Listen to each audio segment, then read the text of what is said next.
My mom and I were sitting in court, looking at the monster standing behind the bars. All I could feel was anger towards him. He's a criminal and deserves everything that will happen to him. But my mom was sitting there crying out of pity for him. That's because the monster is her husband and my dad. Because she loves him, she couldn't help but feel sorry for him, even now. All her married life with him, she has been a victim. But I don't feel sorry for him. He deserves everything that he is going to get. I can say that what I found out later led me to despise my own dad, who I can't call a dad anymore. A few months ago, my mom and dad were having a fight, as usual. I had gotten so used to my dad screaming that I had forgotten what his smile even looked like. However, the way he was acting today was far worse than he had ever been. This time he wasn't only yelling at my mom as he usually does, he was screaming at me too. He kept on screaming nonsense for almost an hour without stopping. In the end, he left the house and slammed the door shut so hard it almost broke. All of that anger, and it was just over dinner. Mom had made him chicken, and he wanted pork. But I was used to it. The smallest thing would set him off. He didn't need much of an excuse to get angry and violent. My poor mom was left sitting on the floor, crying. I sat beside her and hugged her. She didn't deserve to be with a man like that. Even though he is my dad, I never loved him. For so long I tried to convince my mom to leave him, but for some reason she'd always get angry from that idea. She was convinced that deep down he was a good man, and that he would change. So I had given up trying to convince her. I just wanted to protect her. However, that didn't mean I didn't want to find us a solution to save us all from this torture. I don't know how I slept that night. All I knew was that after I passed out, I dreamt of a warm home and a normal life, though when I woke up, my dreams didn't come true. I woke up to an even worse nightmare. My dad had come back home drunk. He was swaying from left to right and started smashing everything in sight. The sound made me come running out of my bedroom. I feared he might hurt my mom, but what I saw made my heart break. My mom was standing at the bottom of the stairs, trying to stop my dad from getting to me. When she laid her eyes on me, she started crying hysterically. She was afraid he'd hurt me, but once he saw me, he ran towards me like a maniac. Why was he acting like a crazy person? What did he want from me? I closed my eyes, scared he was going to hit me, but he didn't. He just started shouting at me with a weird request. It was like my dad had completely lost his mind. He held me by the shoulders, and with his other hand, he was holding a very small box. He looked me right in the eye and said, "Your blue eyes aren't fooling me. Spit in this box." I tried breaking free from his grasp, but I didn't succeed. He asked me again, but this time louder, "Spit!" So I did. He left the house, slamming the door behind him, and my mom ran towards me and asked me if I was all right. I told her I was fine, but I really wasn't. I had had enough of living in fear. I had no idea why he did all of this, and truth be told, I didn't care. All I cared about was keeping this man away from me and my mom. My mom started tidying the house and clearing up everything he had smashed. I noticed something broken on the floor. It was a vase, smashed beyond repair. It had been my grandma's and her mom's before, and had been passed on to my mom. It was her most treasured possession, and all she had of her family. Now it was broken, and there was nothing left. I exploded with anger and told my mom that I had had enough. I was going to call the police and tell them everything. I wanted him to suffer, and to suffer for all they had put me and my mom through. But she started to shiver, and the color from her face drained. She begged me not to and started to cry. Then she said something that really shocked me. She said that if anyone deserved to go to prison, it was her. But how? My mom is the kindest person you could ever meet. She would do anything for me and my dad and always had done. My mom was barely 18 when she had me, which caused my father to marry her and move into this home. It was left to my mom after her mother's death. He didn't have any money or a house of his own. Being young and pregnant, she had no choice but to marry him, and ever since, she had been putting up with his cruel and violent behavior. How could this be her fault? I asked her to explain why she was to blame, and after a lot of nagging, she gave in. Let me be honest with you. The truth she told me was hard. I didn't believe it at first, and I hoped that she was wrong. It turns out that Mom had been wanting to leave Dad for a while. For the past few weeks, She had been consulting with a lawyer in secret about getting a divorce. When my dad discovered this, he went crazy. Not only would he lose his wife, but he would lose his home as well. In the middle of his anger, he started screaming and threatening her that he was going to do everything to get full custody of me.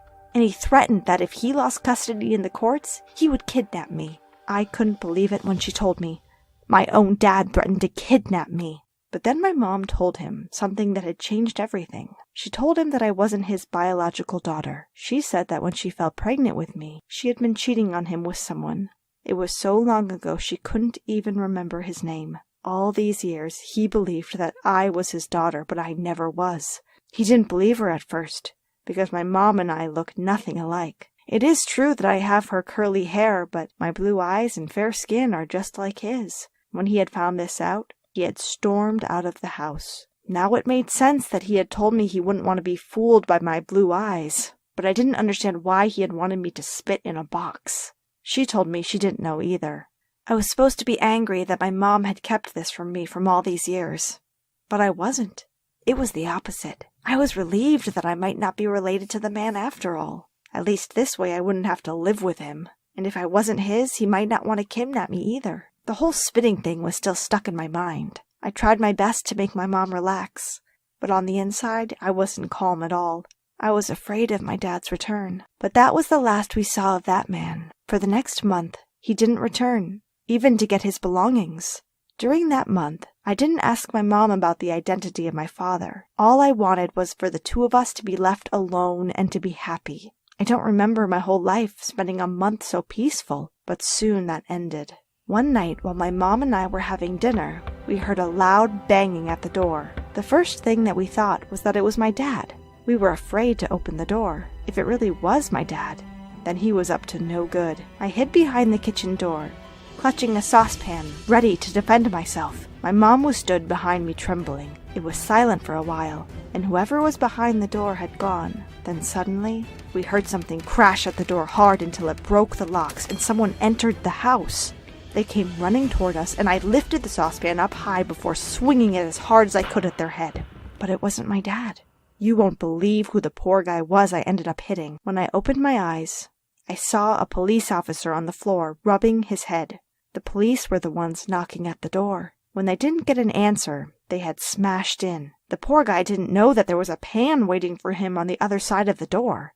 Yes, they came for me, but not to take me for my mom and return me to my dad, but because I was a suspect in a murder case. It is no doubt that what you're about to hear is the strangest thing ever. They said that I was a suspect in a case that happened 16 years ago. The police officer explained that when the crime happened, they found human hair in the victim's hands. The victim must have been defending herself and pulled out their murderer's hair. But what does this have to do with me? I was only 18, so there was no way I could be the murderer. The police told me that they had done a DNA test on the hair sample, and it matched my DNA. How did they figure this out? Well, when my dad came and acted like crazy that night, he had wanted my saliva to get a sample of my DNA. He had got it so that he could test if I was really his daughter or not. But when he had sent my saliva off to see if I was his daughter, it had been matched with that of a criminal. Mom and I sat down and spoke to the police, who realized that they had come for the wrong culprit. The DNA results meant that I wasn't the murderer. My dad was. Not only was he a murderer, but he was also my real dad. I couldn't believe it. Mom started crying and admitted that she knew he was my real dad all along. She had lied to him to try and get rid of him and to protect me. The police kept us under surveillance until 2 weeks later, when my dad turned up, angry and drunk. They arrested him and promised us we would never have to see him again. And now, after they finally arrested him, the jury decided to let him not rot in jail for murder. All these years we had been living with a criminal and we both had no idea. I've forgiven my mom for lying to me and telling me I wasn't his daughter. I know she did it to try and keep me safe. And besides, she is a victim of him and had been for years. He may be my biological father, but I will never think of that monster as my dad again. I sat watching the clock on the wall, the seconds ticking away, turning into minutes. Finally, I admitted to myself, she wasn't going to come. I don't know why I kept on putting myself through it. Every time I organized something with my mom, she let me down. We were supposed to be having lunch together. It had been organized for a week. It wasn't as if she even came up with good excuses. Often she would just say she forgot. It hurt me that she didn't make an effort to spend time with me. I'll just give her 5 more minutes, I thought to myself. My phone buzzed. It was a message from Mom. Jasmine, something's come up. Can't make lunch today. That was it. No sorry. No love, Mom. In fact, I don't think my mom had ever said that she loved me. I sighed with disappointment. I should have known better than to make an arrangement to meet her. But I couldn't help myself. I just wanted to have a relationship with my mom. I signaled to the waiter to bring me my bill. He looked at me with pity. He obviously knew that I had been waiting for someone, but they hadn't shown. But before I go on, make sure you like and subscribe and hit that notification bell to make sure you don't miss any shocking stories. I really miss my mom. Since my parents' divorce, I hardly ever saw her. She only lived a couple of streets away from us, but she might as well been on the other side of the country. When Mom moved out, she told me that I was going to live with my dad. I cried when she said that. But I want to live with you, I told her. You will be able to visit as often as you want, she told me. But it never worked out that way. Whenever I tried to contact her, she was always busy.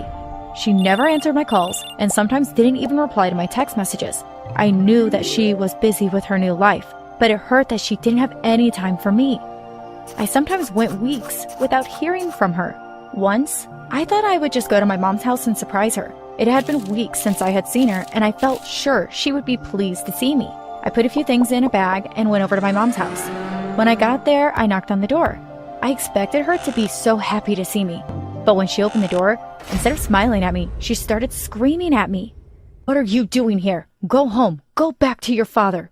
Her words cut into my heart like a sharp knife. But Mom, I came to surprise you, I said, tears filling my eyes. You need to leave right now, she said angrily. Don't ever come here unannounced again. She slammed the door shut. Surely she wasn't going to leave me just standing there on the step. But that's exactly what she did. I waited for a few minutes, but eventually I realized she wasn't going to invite me in. When I got home, I ran straight up to my room and just lay on my bed, sobbing. I couldn't understand what I had done to make my mom want to ignore me. I understood that she had a new family now, and I was fine with that. I had 2 new stepsisters, and even though I hadn't really spent that much time with them, I liked them. I would have to find another way to get close to my mom. I decided that I would be friendly to my stepsisters at school, and then hopefully they would invite me to play with them at home. The next day at school, I made sure to bump into them. Oh, hi, Lisa. Hi, Carla, I said. Oh, hi, Jasmine. I've got something for you. I gave them a bag of candy each. Their eyes lit up. I knew that Mom didn't let them have candy very often, so this was a big treat for them. Thank you, Jasmine, they said, smiling. Hey, why don't we hang out this weekend? Okay. The following weekend, my dad was away for a work convention, so I was staying at my mom's house. I was so excited. It was months since I had spent a whole weekend with my mom. Friday morning, I packed my bag for the weekend. I was going to my mom's house straight after school. I wondered what Mom had got planned for us. Maybe she might take me into town shopping. Just the 2 of us. The school bell rang and I waited outside the school gates for Lisa and Carla, but they were nowhere to be seen. I was sure Mom had said they were going to walk home from school with me. I waited for another 20 minutes, but they were nowhere to be seen. I decided I would just go to Mom's. When I got there, Lisa and Carla were sitting in the room watching TV. Why did you leave without me? I asked them. Oh, sorry. We forgot, they said. I decided to let it go. I didn't want to have a fight with them on our first night together. I went into the kitchen to ask Mom what we were going to be doing the next day. Oh, I don't have time to do anything with you, Jasmine. You will have to amuse yourself, she said. Then she told me that it would probably be better if I spend the evening in my bedroom catching up with some schoolwork. You might as well eat your dinner in your room, too, she said. I'm busy at the moment. I have to plan Lisa's birthday party. I couldn't believe my ears. Lisa was having a birthday party? I had never even received a birthday card from my mom, never mind a present or a party. I spent the evening alone in my room. I could hear my sisters and my mom and stepdad downstairs. They were obviously having dinner together. I could hear them laughing and joking around. I wanted to cry, but I was determined not to let my weekend be ruined. The following day, we were outside in the garden. Lisa, Carla, let's play hide and seek, I said. I'll count first. I counted to 100 and went to look for them. It didn't take me long to find them. They hid in the most obvious places. Now it's your turn to count, Carla, I told her. Carla started counting and I ran and hid in a bush at the end of the garden. I sat there, but Carla didn't find me. I must have been in that bush for at least an hour. Eventually, I decided to give myself up. But when I came out of my hiding place, Lisa and Carla were nowhere to be seen. I went in the house. They were sitting together watching a movie and eating popcorn. I couldn't believe they ditched me and came inside. "Hey, why did you leave me out there?" I asked. "Oh, yeah, we couldn't be bothered to play anymore," Lisa said. "But we're going to do some baking this afternoon," said Carla. "Do you want to join us?" I was still annoyed with them, but I wanted to bake too, so I agreed to join them. Mom said that we were each to make our own cupcakes, and she would judge the winner. I knew there was no way those girls could beat me. I was the queen of cupcakes. We all chose our ingredients and prepared our cakes. We put them in the oven and set the timer. The smell coming from the kitchen was amazing. I couldn't wait for Mom to try one of my cupcakes. When they were ready, Mom set them out on a plate. She tried Lisa's first. "Oh, Lisa, darling, that is delicious. So sweet and moist," she said. Next was Carla's. "Carla, the chocolate filling in your cupcake is perfect. Well done." Now it was my turn. I smiled as my mom took a bite of my cake. "Ugh, yuck," Mom said as she spat the cake out. "That tastes disgusting." When Mom left the kitchen, I turned to my two stepsisters. "What did you do to my cakes?" I said angrily. "You didn't think we were gonna let you win, did you?" asked Lisa. "Re-swap the sugar for the salt," laughed Carla. "Why would you do that?" "'Cause you're always sucking up to our mom." "She's my mom too." I stormed out of the house. I had had enough. The girls were so mean to me, and I was sick to death of my mom ignoring me and taking the girls' sides over everything. I decided I was going to confront my mom. I got my chance the next day. The girls had gone to their friend's house, and it was just Mom and me at home. "Mom, why don't you ever want to spend time with me? What have I done wrong?" I asked her. "Don't be silly, Jasmine," she said. "Now, I have lots to do, so just go to your room." "See? You're doing it now," I shouted. "Why don't you want me near you?" "Okay, fine," Mom shouted. "If you want to know the reason, then I'll tell you. You're not my real daughter." I couldn't believe what she was saying. Not her real daughter? Mom went on to tell me that my dad had cheated on her with another woman called Stacy. She said that I was Stacy's baby, but she had left without a word, leaving my dad and my mom to bring me up. It's no wonder that she hated me. I was a constant reminder that my dad had cheated on her. "But you were the only mom I've ever known," I said. "I want to spend time with you." Mom agreed to let me still come and visit her. It was slow going at first, but eventually things started going well between me and my mom. Even my stepsisters were nicer to me. I began to spend every weekend at my mom's house and even a couple of evenings in the week. At first, my dad was fine with me being at my mom's house so much, but one day he got really angry with me. "Jasmine, enough is enough. You are spending too much time at your mom's house. I forbid you to go there." "You can't stop me," I screamed at him. "She's my mom." "I can stop you, and I will," Dad screamed back. I was so confused. Why was Dad acting like that? "Why are you being like this, Dad?" I asked. Then Dad told me the most shocking thing. He said that it was Mom that had cheated on him first. The only reason he had cheated with Stacy was to get his revenge on my mom. I didn't know what to believe. Was my mom telling the truth, or was my dad? I knew there was only one way to find out for sure. I would have to take a DNA test. At least then I would know which one of my parents was my blood relative. The envelope came and I opened it. My hands were shaking with nerves. I read the results of the test. No blood relationship to either parent. What on earth is happening? How can I not be related to either my mom or my dad? I thought. I knew the only person that could know the truth was Stacy. I had to find her and ask her what had really happened. I found her number in Dad's phone and called her. I asked her to meet me at the park. When I got there, I saw her sitting on a bench. I got straight to the point. "I want to know who my real parents are," I told her. "I'm sorry, Jasmine, I have no idea," Stacy said. "I'm not your biological mom." My jaw dropped. Okay, so first, Mom wasn't my real mom. Then Dad wasn't my real dad. And now the person who was supposed to be my biological mom wasn't even my biological mom. If you think that sounds confusing, imagine how I felt. Stacy told me how she had found me as a baby in an alleyway. I had been left in a cardboard box. She said that there was no note saying who I was or who my parents were. I didn't even have enough money to look after myself, never mind a baby. She told me that she did have an affair with my dad. It was at the same time as she was seeing my dad that she found me in the alleyway. She realized that the best thing to do was to leave me with my dad. He had enough money to look after me and would give me a good life. So after all that, I was still none the wiser. I had no idea who I was or where I had come from. I knew that I was going to have to tell my mom and dad what I had found out. I told Dad first, and then went to see my mom. They were both a bit surprised, but they agreed that they still wanted me in their lives. So that is what we decided to do. I now spend half my time with my mom, and the rest of the time with my dad. Turns out that Dad had been telling the truth. My mom had cheated on him first, and then he cheated with Stacy. I guess they're both as bad as each other. Maybe one day I will find out who my real parents are, but for now, I'm just happy spending time with the ones.